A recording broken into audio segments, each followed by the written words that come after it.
मौजूद सभी शोहराए कराम, उस्ताद मोहतरम शम्स साहब, मेरे लिए बड़ी खुशी की बात है कि मेरे अजीज रियाज अनवर साहब के नाम आज की शाम मंसूब है।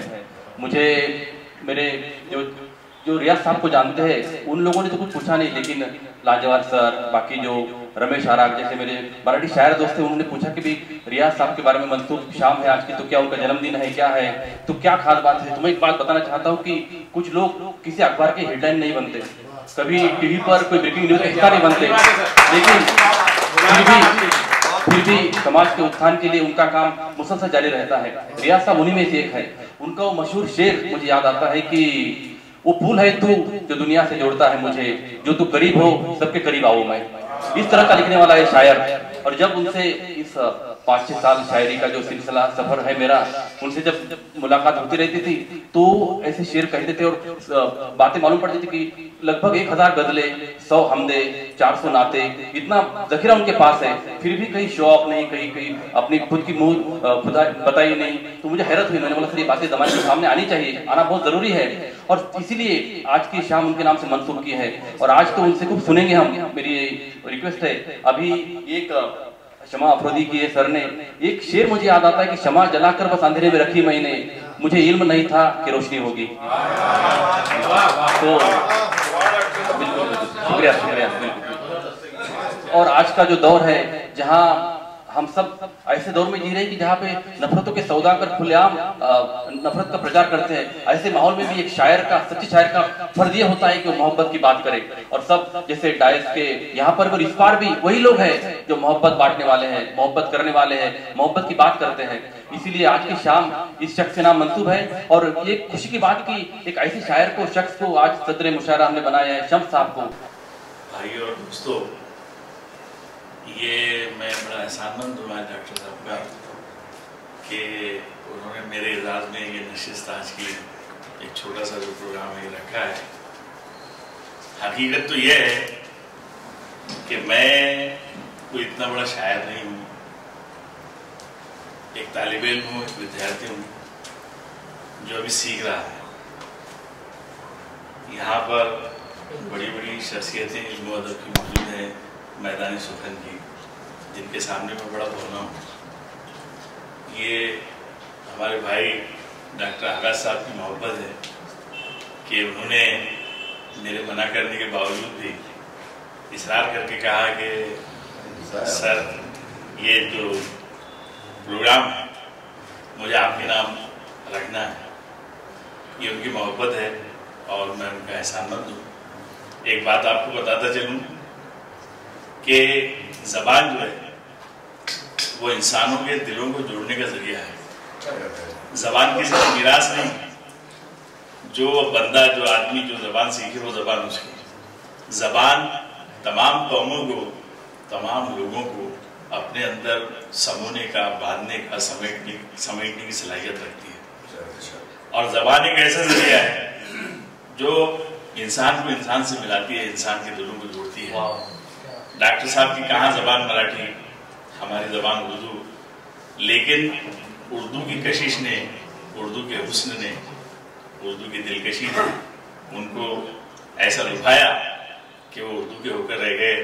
और मुझे फ़ख्र है डॉक्टर साहब पर और उनके इस काम पर कि जो काम उर्दू वाले इस खूबी के साथ नहीं कर सकते, डॉक्टर साहब ने उर्दू ज़बान सीखी है और ये लॉस जल्दी के साथ उर्दू की खिदमत कर रहे हैं कि उसमें उर्दू वाले भी उनसे बहुत पीछे रहे। ये बात मैं पूरे दिल से कह रहा हूँ और इसमें कोई मुबालिगा नहीं। मेरी उनकी जब से मुलाकात है, तो जब भी मुलाकात हुई उनकी मोहब्बत इतनी है कि कभी उनको याद आई तो उन्होंने फ़ोन करके कहा कि सर आ जाइए, आपसे मिलना है। मतलब कुछ भी नहीं है, लेकिन एक ज़बान की मोहब्बत है। वो भी ज़बान के चाहने वाले हैं, मैं भी ज़बान का चाहने वाला हूँ। जब भी मिले तो सिर्फ ज़बान की बात हुई, मोहब्बत की बात हुई, इंसानियत की बात हुई, इसके ऊपर दूसरी कोई बात नहीं। तो मैं उनके जज्बे को सलाम करता हूँ और उनका तहे दिल से ममनून भी हूँ कि उन्होंने मुझे आप लोगों के सामने मुतारिफ कराया, मेरा परिचय आप लोगों के सामने कराया। वरना आप भी नहीं जानते थे कि रियाज अनवर कौन है और किस समाज का आदमी है। मैं फिर से उनका एक मरतबा शुक्रिया अदा करता हूँ और दुआ करता हूँ कि अल्लाह उर्दू के ऐसे खादिम को लंबी उम्र दे कि वो तमाम उम्र उर्दू की खिदमत करते हैं। अब इस्तकबाल शुरू करते हैं। सबसे पहले सदर मुशायरा जनाब शम्स जालनवी साहब का इस्तकबाल करने के लिए डॉक्टर गणेश गायकवाड़ आवाज बुढ़ानी को आवाज देता हूँ। एक शाल और बुके देकर इस्तकबाल कर।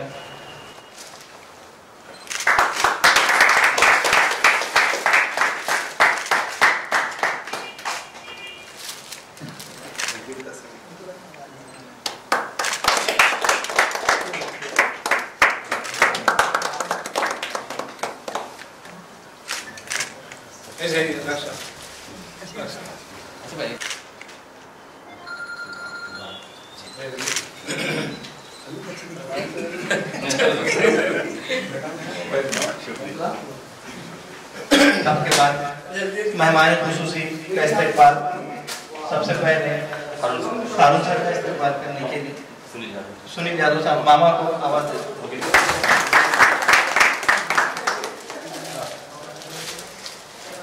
हारून सर के बाद डॉक्टर चिंचोले साहब का इस्तकबाल के लिए आसिफ भाई को आवाज दो।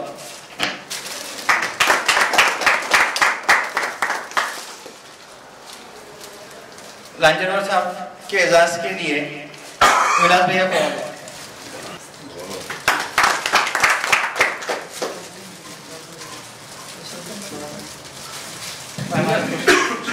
के बाद शोरा इकराम के इस्तकबाल के लिए सबसे पहले मुस्तकीम अरशद साहब का इस्तकबाल अजीम रायपुरी साहब।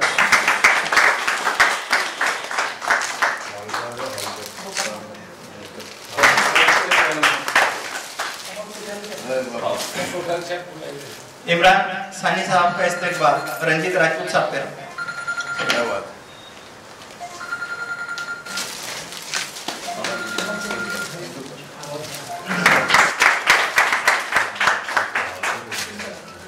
मोहित गौहर साहब अकोला से तशरीफ लाए, इनका एजाज डॉक्टर साहब रमेश आरक साहब।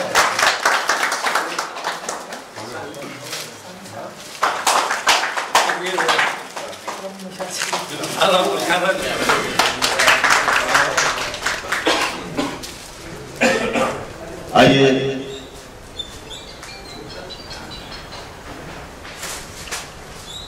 अब इससे कबल मैं कोई और मेहमान शायर जनाब यासीन तन्हा साहब की ताकीर से लौटे हैं, मैं उनका भी इस्तकबाल करने के लिए जनाब मुनव्वर साहब को गुजारूं कि वो जनाब तन्हा साहब का इस्तकबाल करें। आइए, तारुफ का मोहताज नहीं है, जिसे कायनात चाहता है, ऐसे गुजारूं कि वो आए और जनाब अजीम रायपुरी साहब का इस्तकबाल करें। हाज़िर कराम, मैं आप ही सभी का शेर गज़ल अकादमी और हमारे हिंदू मुस्लिम कौमों की एकता की मंच की ओर से अदा करता हूँ। और चंद साहब को हमने आज